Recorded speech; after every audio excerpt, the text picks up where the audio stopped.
Assalamualaikum warahmatullahi wabarakatuh. Saya sepakat bersama saya Gusar Legend atau Satrio Pining Sejati atau Bobby Wong atau Aja Raham atau Nanang Haryadi. Saya sepakat bahwa ada kepemimpinan di dunia ini. Ada pemimpin yang dituju oleh langit atau sang Maha Kuasa. Artinya dia seorang pemimpin yang tidak dipilih melalui pungutan suara ataupun election atau voting, tapi betul-betul pemimpin itu dipilih, ditunjuk oleh alam semesta, apapun sebutannya, baik Allah, Tuhan yang Maha Kuasa, Sang Yang Widi, Sang Yang Wasa, Sang Maruto, dan lain sebagainya. Hal itu karena pemimpin yang ditunjuk oleh langit biasanya diberi bekal kekuatan yang sifatnya kekuatan di luar nalar, bukan kekuatan yang sifatnya sementara. Nah, mungkin juga diberi keistimewaan waskito, pasti tahu yang akan terjadi terhadap kondisi bangsanya, negaranya, begitu juga kondisi rakyatnya, keinginan rakyatnya.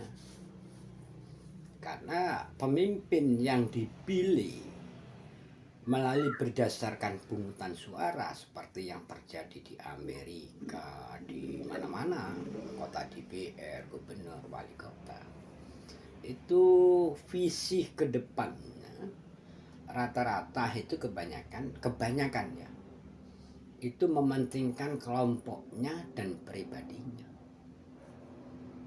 Jarang yang untuk mempunyai visi ke depan.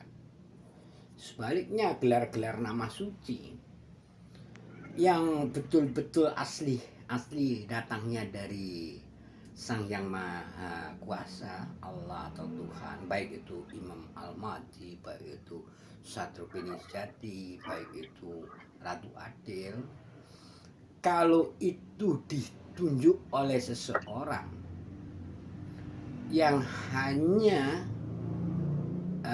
mempunyai kepentingan sesaat di dalam teori politik, itu kayaknya keabsahannya, kebenarannya masih diragukan. Kenapa? Karena orang tersebut mengatakan masih menggunakan rasa emosional, tidak berdasarkan hasil istikharah, tidak berdasarkan hasil semedi, tidak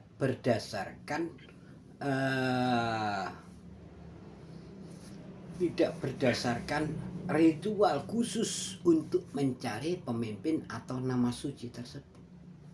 Contohnya yang baru-baru ini ada.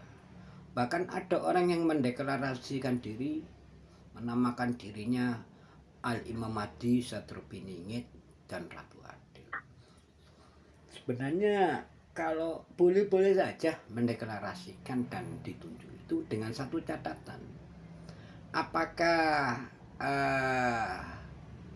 sesuai ini kriteria seorang yang telah dipilih oleh Tuhan, bukan dipilih manusia ya. Itu biasanya dikasih bekal kekuatan non spiritual, non logika, non naral.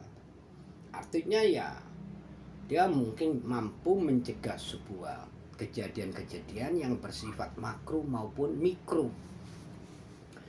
Contohnya menyelamatkan sebuah keluarga di dalam bencana, baik itu kebakaran dan sebagainya, itu sifatnya mikro.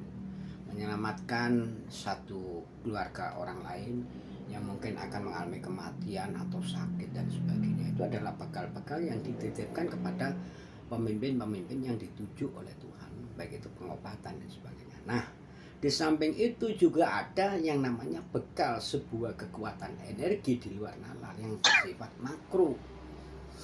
Contohnya bencana alam, tsunami, terus kebakaran, gempa bumi dan sebagainya. Ketika dia itu seorang pemimpin yang ditunjuk oleh Tuhan, akan diberi isyarat dan diberi antipatinya supaya terjaga dan terselamat. Itu adalah salah satu kriteria pemimpin yang ditunjuk oleh Tuhan, baik yang menamakan nama suci maupun yang tidak menggunakan nama suci atau nama-nama kebesaran yang sangat populer.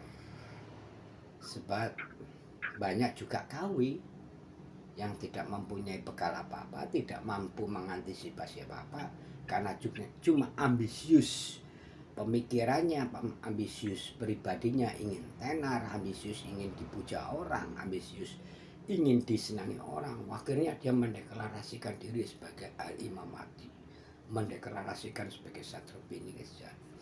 Itu hanya kebohongan saja.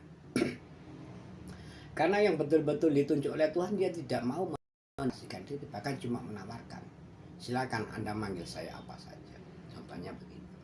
Tapi dia mempunyai kekuatan memang untuk mengantisipasi segala sesuatu untuk perlindungan rakyatnya, untuk perlindungan masyarakatnya, untuk perlindungan warga bangsanya. Itu dibekali oleh Sang Hyang Widi. Kalau pemimpin yang dipilih melalui voting, baik itu pemilu, pilkada dan sebagainya, hampir 100% tidak ada memiliki kekuatan spiritual di luar nalar. Dia hanya mengandalkan intelektual, program, visi, terus uang, terus tim. Nah, ketika dia kalah, ya mungkin dia akan kecewa, bisa stres, bisa trauma, bisa tidak turut membangun bangsa lagi, bisa menghujat. Tapi kalau pemimpin itu yang dipilih, ditunjuk oleh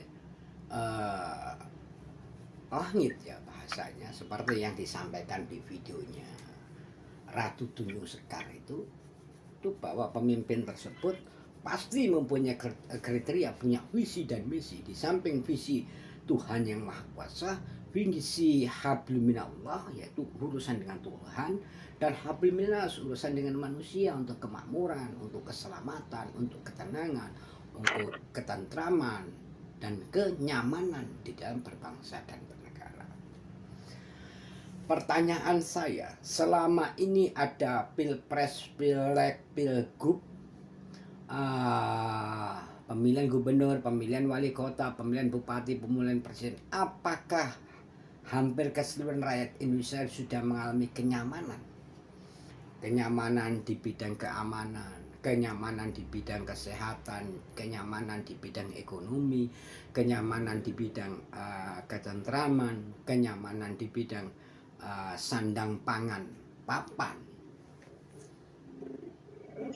Itu yang harus dipertanyakan, bukan kenyamanan di bidang satu saja. Nah, memang itu semua tidak bisa langsung, mungkin bertahap, ini diselesaikan, ini diselesaikan. Tapi yang jelas intinya, perbedaan seorang pemimpin yang betul-betul dipilih oleh masyarakat melalui voting, ya, dengan pemilihan yang betul-betul pemimpin ditunjuk oleh Tuhan tanpa melalui voting, tapi dia sudah bergerak tanpa sepengetahuan manusia, tapi dia tetap andil walaupun namanya tidak disebut di media massa, di media sosial, bahkan tidak dihargailah. Nah, itu seorang pemimpin yang ditunjuk Tuhan. Kan ada kalanya seseorang yang ambisius dengan popularitas nama, baik itu nama kebesaran ingin jadi presiden, nama kebesaran gubernur, bupati, dan wali kota, bahkan camat, lurah. Kalau dia betul-betul berdasarkan dia yang ditunjuk mendapatkan wahyu makutoromo, wahyu kedudukan, biasanya dia berhati-hati. Itu bukan ingin cepat-cepatan, instan, ingin dipanggil orang, enggak. Semua itu bertahap. Seorang pemimpin sejati itu pertama dia tidak mementingkan dirinya pribadi, pasti dia mementingkan keutuhan bangsa, negara, dan rakyatnya. bangsanya utuh, punya nama besar di mana-mana, tapi kalau rakyatnya semuanya miskin, beli tiket pesawat aja tidak mampu, ya percuma. Walaupun bangunannya di mana-mana besar, ada 10 bandara, ada pembangunan ini, ternyata kosong. Konsumennya tidak ada yang mampu yang membeli, berarti dia membesarkan nama bangsa tapi tidak memakmurkan masyarakat dan rakyatnya. Nah, hal itu sebagai filterisasi atau evaluasi terutama buat Mas Jokowi. 10 bandara yang Anda bangun selama ini apakah sudah bermanfaat bagi rakyat, masyarakat di daerahnya maupun di luar daerahnya, termasuk buat para pengusaha. Nah, evaluasi dari saya ini semoga sampean selaku presiden atau presiden kandidat presiden yang datang berevaluasi apakah selama ini program saya sudah berjalan dan masyarakat menikmati, ataukah saya terlalu over ambisius untuk mempunyai nama besar sehingga kemanfaatannya buat rakyat dan masyarakat kurang bukan tidak bermanfaat, kurang bermanfaat.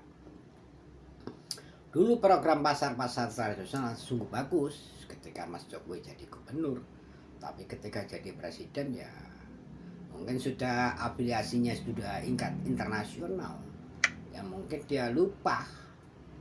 Nah, sekarang ini yang dipikirkan bagaimana mempertahankan kedudukannya dan keluarganya tetap duduk, sehingga terosepsi semua berpolitisasi untuk meraih jabatan, untuk mempertahankan kekuasaan. Hal itu termasuk kategori keserakahan jabatan, padahal masih banyak masyarakat yang perlu, yang arif, yang bijaksana, yang mempunyai visi prakteknya nyata di dalam membangun bangsa dan negara dan untuk memakmurkan kerakyatan yang adil dan merata itu. Demikian sahabat-sahabat, ini cuma 12 menit.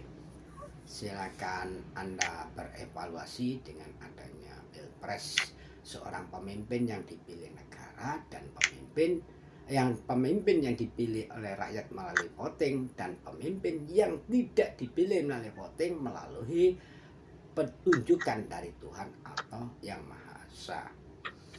Nah, ketika ini bertarung, otomatis pertarungan konsep ideologi, bahkan visi dan misi membentuk bangsa tersebut pasti ada juga. Nah, seperti yang terjadi sekarang. Mari kita berevaluasi untuk menjadikan masyarakat adil dan makmur, spiritual maupun material, yang berdasarkan Pancasila dengan visi bangsa dan negara menjadi mercusuar dunia yang akan datang 100 tahun, 200 tahun, 1000 tahun, bahkan 500 bahkan ribuan tahun yang akan datang masih tertera sebagai bangsa yang menjadikan gemah ripah loh jinawi toto trenten rahajo. Bersama saya Gusar Legend. Kalau ada kebenarannya, apa yang saya sampaikan itu semua datangnya dari Allah Subhanahu wa taala, Tuhan yang kuasa. Tapi kalau ada kekhilafan dan kesalahannya, ya nafakur minal ilmi anadhah min ilmi. Kalau ada perkataan yang disengaja maupun yang tidak disengaja menyinggung perasaan dan pemikiran sahabat-sahabat semua, masyarakat Indonesia, sahabat seluruh dunia, saya mohon maaf yang sebesar-besarnya.